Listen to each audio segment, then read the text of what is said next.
नमस्कार साथियों, आज आप लोगों को हम नाइट्रिक अम्ल के भौतिक गुण और रासायनिक गुण के विषय में बताएंगे।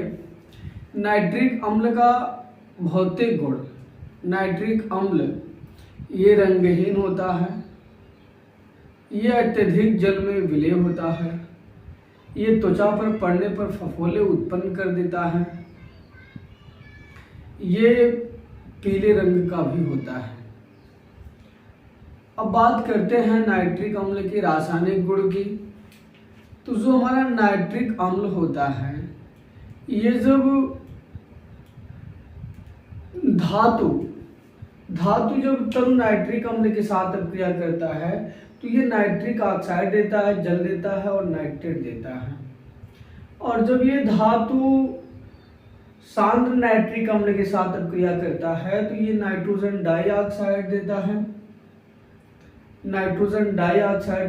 नाइट्रेट देता है और जल देता है। देखिएगा, जब धातु तनु नाइट्रिक अम्ल के साथ अभिक्रिया करता है तो ये नाइट्रिक ऑक्साइड, नाइट्रेट और जल देता है। और जब धातु सांद्र नाइट्रिक अम्ल के साथ जब यह अभिक्रिया करता है तो ये नाइट्रोजन डाइऑक्साइड देता है, नाइट्रेट देता है और जल देता है। ठीक है, अब देखिएगा, इनका हम रिएक्शन करवाते हैं आप लोगों को। धातु में जैसे हम यहाँ कॉपर को ले लिए, नाइट्रिक अम्ल HNO3 तनु नाइट्रिक अम्ल। अब हम तनु नाइट्रिक अम्ल के साथ इसका अभिक्रिया कराते हैं। आपको बताया है, जब धातु तनु नाइट्रिक अम्ल के साथ अभिक्रिया करता है, नाइट्रिक ऑक्साइड, नाइट्रेट और जल देता है। यहाँ पर कॉपर है, तनु नाइट्रिक अम्ल के साथ अभिक्रिया करेगा, यानी धातु तो यहाँ पर नाइट्रिक ऑक्साइड बनेगा और नाइट्रेट बनेगा, यानी CuNO3 का होल टॉय प्लस H2O जल। ये देखिएगा, CO कॉपर की ऑक्सीकरण संख्या +2, नाइट्रेट की -1। अब इधर देखिएगा, कॉपर की संख्या इधर 2 है, कॉपर की संख्या, एक मिनट, हाँ इधर देखिएगा, इधर -1 है, यानी यहाँ हो जाएगा -1। अब कॉपर की संख्या हो जाएगी -1। अब कॉपर की इधर ऑक्सीकरण संख्या +2 है, यहाँ पर हो जाएगा नाइट्रेट, यहाँ पर हो जाएगा +2। अब यानी कॉपर की संख्या 1 है, यहाँ Cu। अब NO3 1 लिखना कोई जरूरी नहीं, यहाँ पर 2 है, इसी का हम होल टॉय कर दिए हैं। यहाँ पर बन जाएगा कॉपर, नाइट्रेट और H2O जल। अब बात करते हैं धातु को जब हम सांद्र नाइट्रिक अम्ल के साथ अभिक्रिया कराते हैं।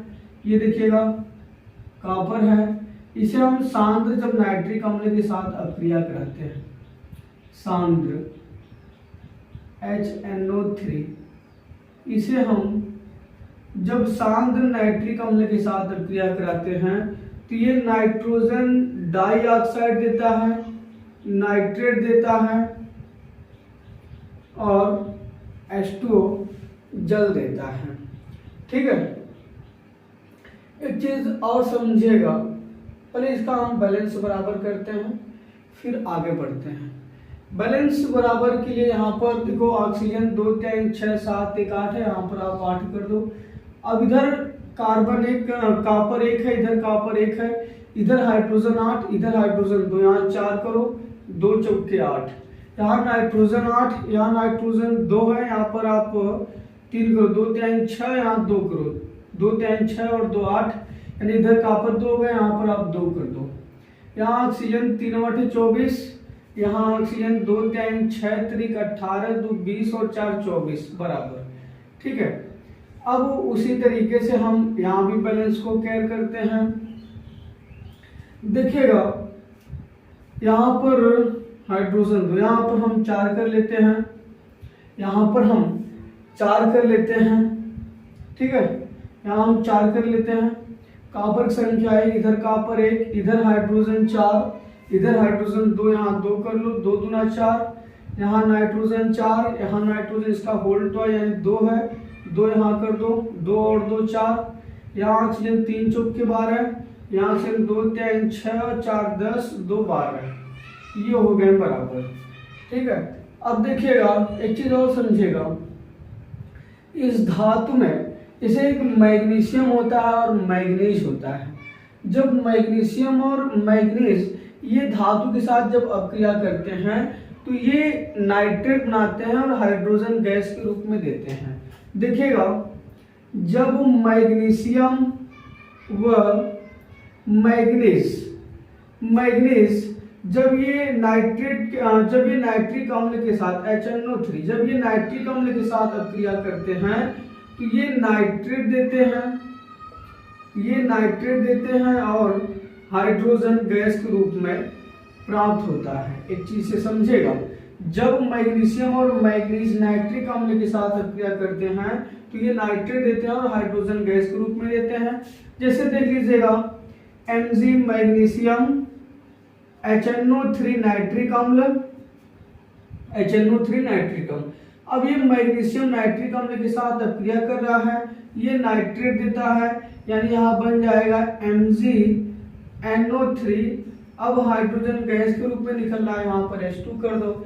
बैलेंस बराबर के लिए इधर हाइड्रोजन 2, इधर हाइड्रोजन यहाँ 2 करो, यहाँ भी 2 कर दो, यहाँ भी 2 कर दो, सारे बराबर हो गए बैलेंस।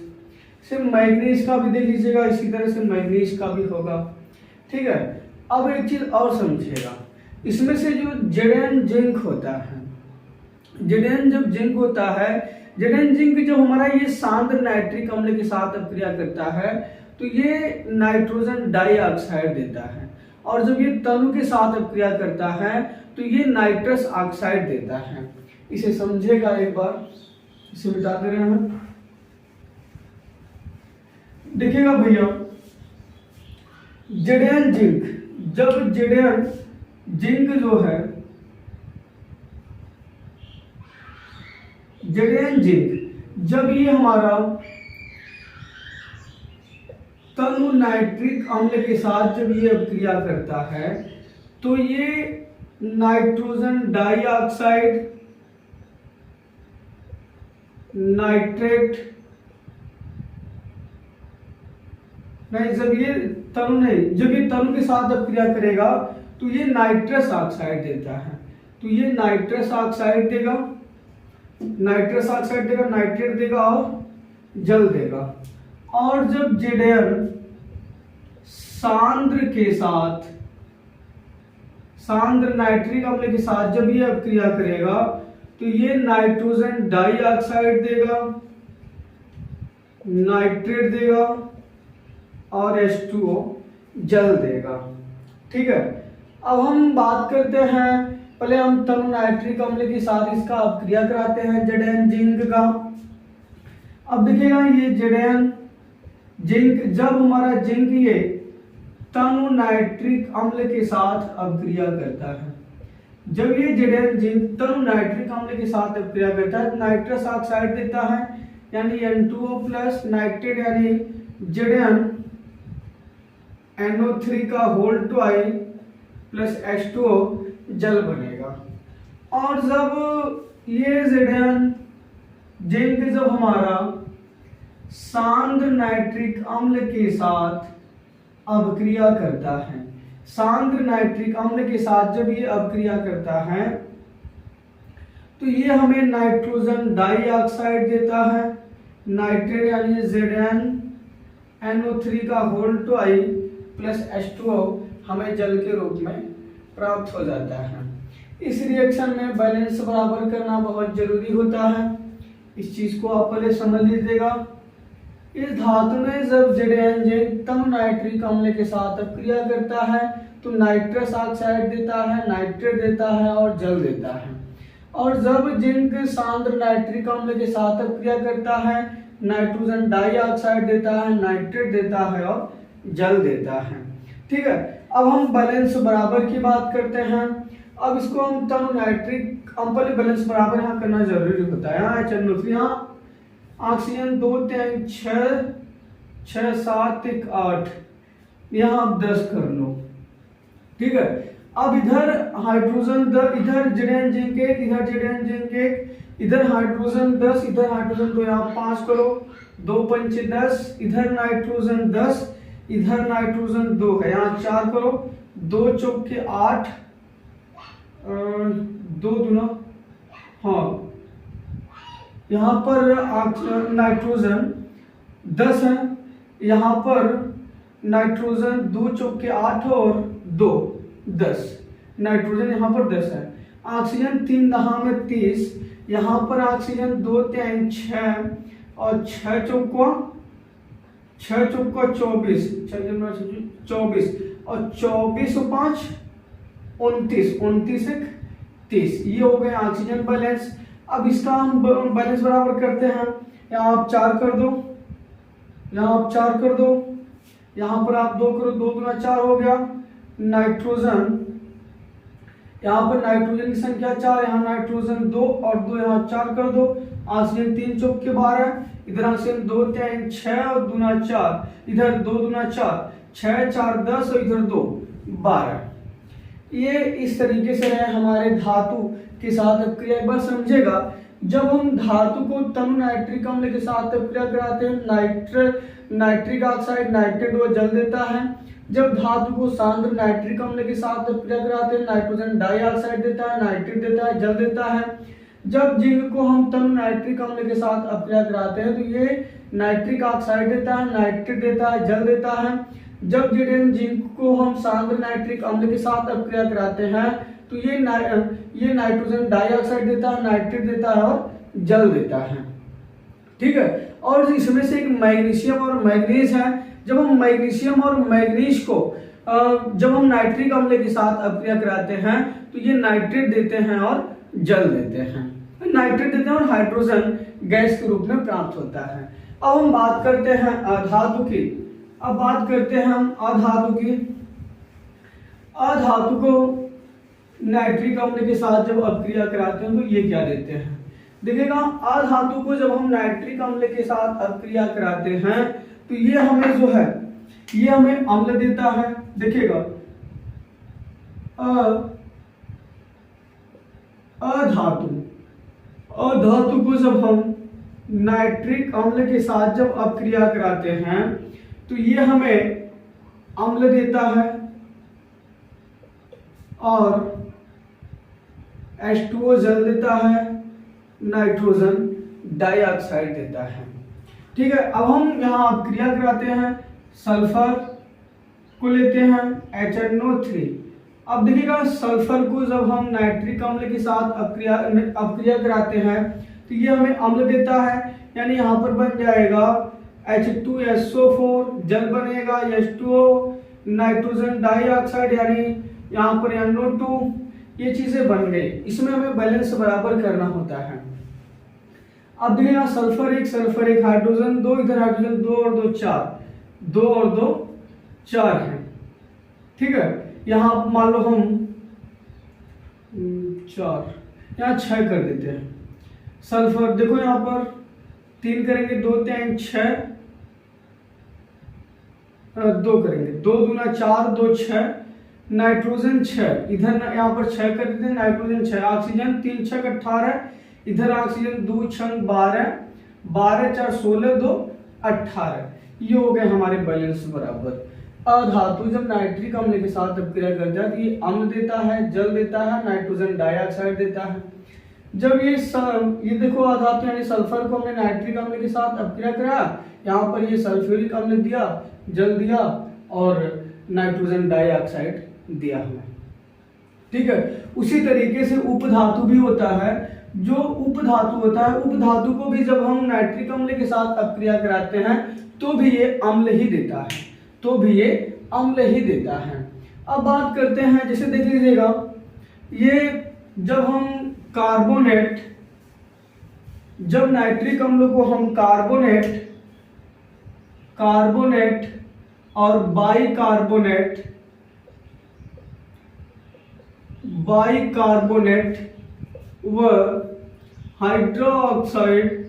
हाइड्रोक्सिल के साथ जब हम अपक्रिया कराते हैं नाइट्रिक अम्ल का, जब हम कार्बोनेट या बाइकार्बोनेट या हाइड्रोक्सिल के साथ जब हम अपक्रिया कराते हैं इस नाइट्रिक अम्ल का, तो ये हमें लवण देता है और जो है जल देता है। ये लवण देता है और ये हमें जल देता है। आइएगा समझेगा। जैसे यहाँ पर HNO3, हमने नाइट्रिक अम्ल को हाइड्रोक्सिल यानी हमने सोडियम हाइड्रोक्सिल के साथ अपक्रिया कराया, सोडियम हाइड्रोक्सिल के साथ अपक्रिया कराया हम। अब देख लो यहाँ पर NaNO3 है, यहाँ बन जाएगा NaNO3 सोडियम नाइट्रेट बन जाएगा। फिर यहाँ पर ये हाइड्रोक्सिल आयन है, स्वाभाविक सी बात है यहाँ से एक हाइड्रोजन ले लेगा, यहाँ बन जाएगा H2O जल। ठीक है, यहाँ बन जाएगा H2O जल। अब समझिएगा, जैसे एक और दे रहे हैं हम, जैसे एक और दे रहे हैं कार्बोनेट के साथ अपक्रिया दे रहे हैं। मान लो सोडियम कार्बोनेट ले लिए हम Na2CO3, सोडियम कार्बोनेट को हम नाइट्रिक अम्ल के साथ अपक्रिया करा रहे हैं HNO3 अनुत्क्रमणी।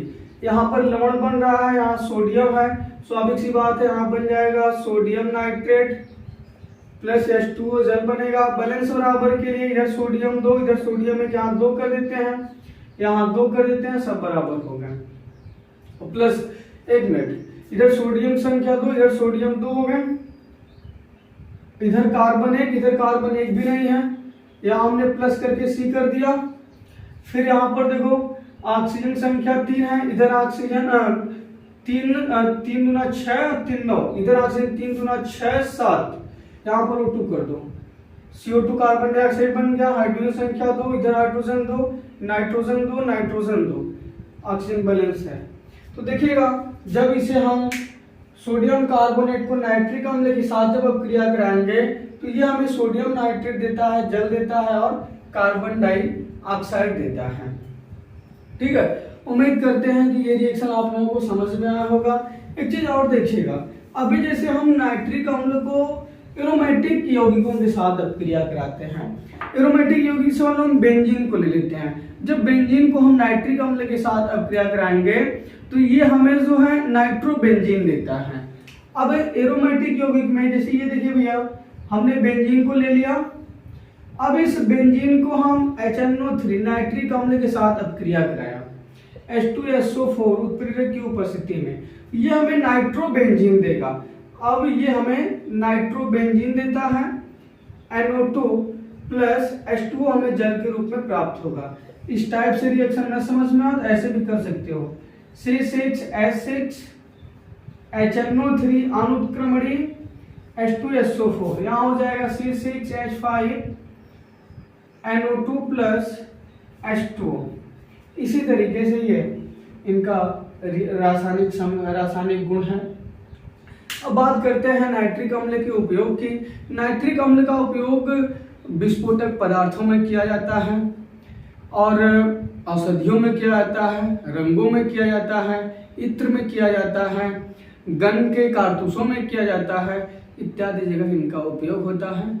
धन्यवाद। उम्मीद करते हैं कि आप लोगों को ये नाइट्रिक अम्ल का भौतिक गुण और रासायनिक गुण समझ में आया होगा। धन्यवाद।